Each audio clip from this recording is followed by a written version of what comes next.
జిల్లాల వేదికగా మా ఊరు మావాడ అనేటటువంటి కార్యక్రమాన్ని శ్రీకారం చుట్టనున్నారు. 100 కోట్లకు పైగా వివిధ సేవా కార్యక్రమాలతో ఈ కార్యక్రమం కొనసాగుతుంది. అయితే ఎన్టీఆర్ వర్గం ఎలాంటి రాజకీయ ఉద్దేశం లేదు అనేటటువంటి అంశం స్పష్టం చేసినప్పటికీ టార్గెట్ 2029 అంశం ఉంటుందని కొంతమంది రాజకీయ విశ్లేషకులు అభిప్రాయం వ్యక్తం చేస్తున్నారు. ఏది ఏమైనా జూనియర్ ఎన్టీఆర్ రాజకీయ అరంగేట్రం చేస్తే ఆంధ్రప్రదేశ్ రాష్ట్ర రాజకీయాలు ఎలాంటి సమీకరణాలు, ఎలాంటి పొలిటికల్ క్యాల్కులేషన్స్ ఉంటాయనే అంశంపై చర్చ కొనసాగుతుంది. అసలు జూనియర్ ఎన్టీఆర్కు ఆంధ్రప్రదేశ్ రాష్ట్ర రాజకీయాలలో పొలిటికల్ స్పేస్ అవైలబుల్ ఉందా లేదా అనే అంశంపై ఈరోజు ప్రైమ్ 9 ప్రైమ్ 10 డిబేట్ కొనసాగుతుంది. మనతో పాటు డాక్టర్ తిరునహరి శేషు గారు, సీనియర్ పొలిటికల్ అనలిస్ట్ మనకు లైవ్లో అందుబాటులో ఉంటారు. విజయభాస్కర్ రెడ్డి గారు, వైఎస్ఆర్సీపీ అధికార ప్రతినిధి మనకు లైవ్లో అందుబాటులో ఉంటారు. రమ్య పర్చూరి గారు, టీడీపీ సీనియర్ నాయకురాలు అండ్ తెలుగు మహిళ అధికారిక ప్రతినిధి మనకు లైవ్లో అందుబాటులో ఉంటారు. మొదటగా మనం తిరునహరి శేషు గారితో ప్రారంభించి, శేషు గారు, జూనియర్ ఎన్టీఆర్ మీ సిస్టమ్ మ్యూట్లో ఉన్నదండి, అన్మ్యూట్ చేసుకోండి.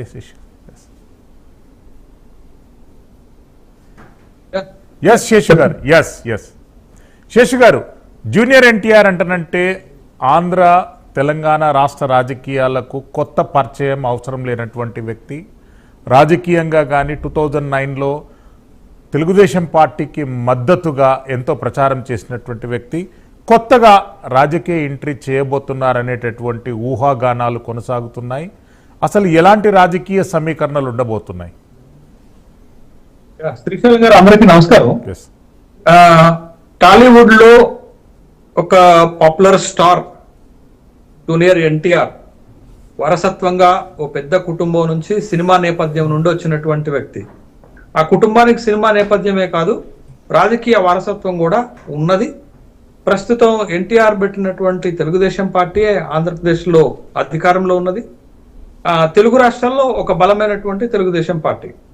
ఆ నేపథ్యం కూడా ఉన్నటువంటి జూనియర్ ఎన్టీఆర్ ఒక రాజకీయాలకు అతీతంగా ఒక సేవా కార్యక్రమాన్ని, ఒక స్వచ్ఛంద సేవా సంస్థని మా ఊరు వాడ అనేటటువంటి పేరుతోటి ఒక 100 కోట్ల రూపాయలతోటి రాయలసీమ, ముఖ్యంగా తిరుపతి టెంపుల్ సిటీ నుండి ఈ కార్యక్రమాన్ని ప్రారంభించుతున్నారు అనేటటువంటి వార్తలు వస్తున్నాయి. దాన్ని అభిమాన సంఘాలు కూడా ధృవీకరించినటువంటి సందర్భంలో సహజంగా అనేక మంది సినిమా హీరోలు సేవా సంస్థలు పెట్టారు, కొన్ని గ్రామాలను దత్తత తీసుకున్నారు.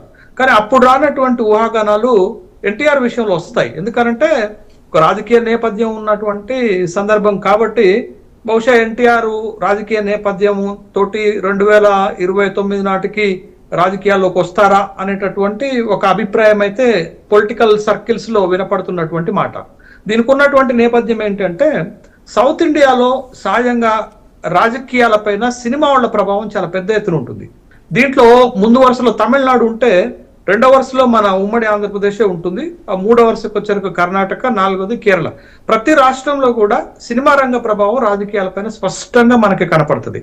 చాలా మంది హీరోలు ముఖ్యమంత్రులు అయ్యారు. ఎంజి రామచంద్రన్ నుంచి జయలలిత వరకు, తర్వాత మొన్నటికి మొన్న టీవీకే విజయ్ వరకు, తర్వాత తెలుగు రాష్ట్రాలకు వచ్చే ఎన్టీఆర్ వరకు ముఖ్యమంత్రులు అయ్యారు.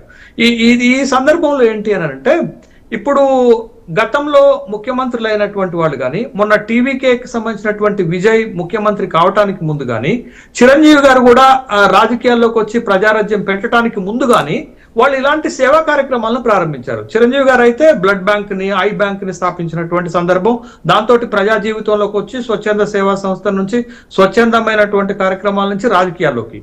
టీవీకే విజయ్ కూడా తన అభిమాన సంఘాల మొత్తాన్ని కూడా సేవా సంఘాలుగా మార్చేశారు. విజయ్ మక్కల్ ఇయక్కల్ అనేటటువంటిది, అంటే ప్రజా ఉద్యమ సంస్థ. దాన్ని మనకి తమిళంలో నుంచి తెలుగులోకి మారిస్తే ప్రజా ఉద్యమ సంస్థ, విజయ్ మక్కల్ ఇయక్కల్ అనేటటువంటి ఒక అభిమాన సంఘాన్ని సేవా సంస్థలుగా మార్చేసినటువంటి సందర్భం.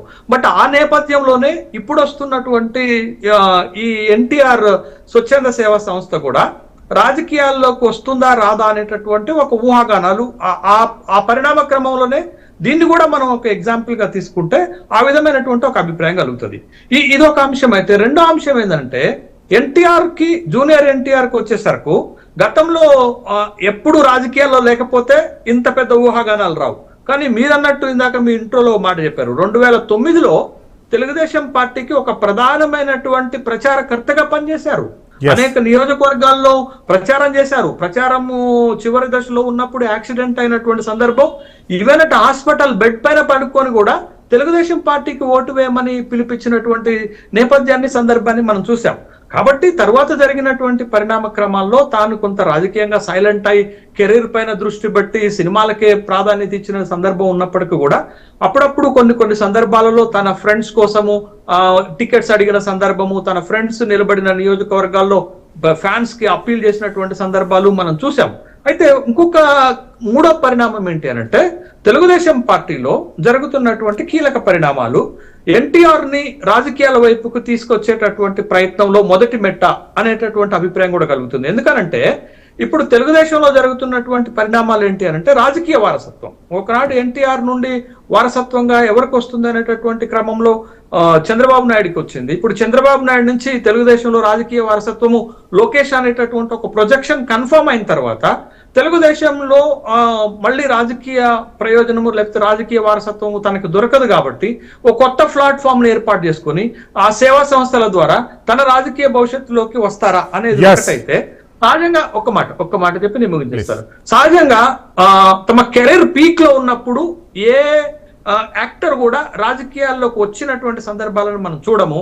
ఇప్పుడు ఎన్టీఆర్ కెరీర్ చాలా పీక్ లో ఉన్నటువంటి సందర్భంలో తను రాజకీయాల్లోకి 2029లోకి వస్తారా అనేటటువంటి ఒక అంశం అయితే, జూనియర్ ఎన్టీఆర్ ఒక సందర్భంలో ఒక మాట చెప్పారు.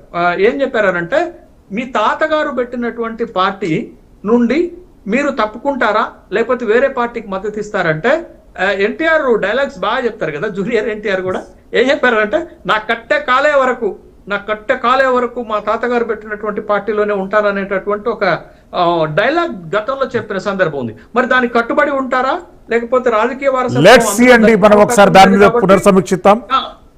మనతో పాటు విజయభాస్కర్ రెడ్డి గారు ఉన్నారు, వైఎస్ఆర్సీపీ అధికార ప్రతినిధి. విజయభాస్కర్ రెడ్డి గారు, జూనియర్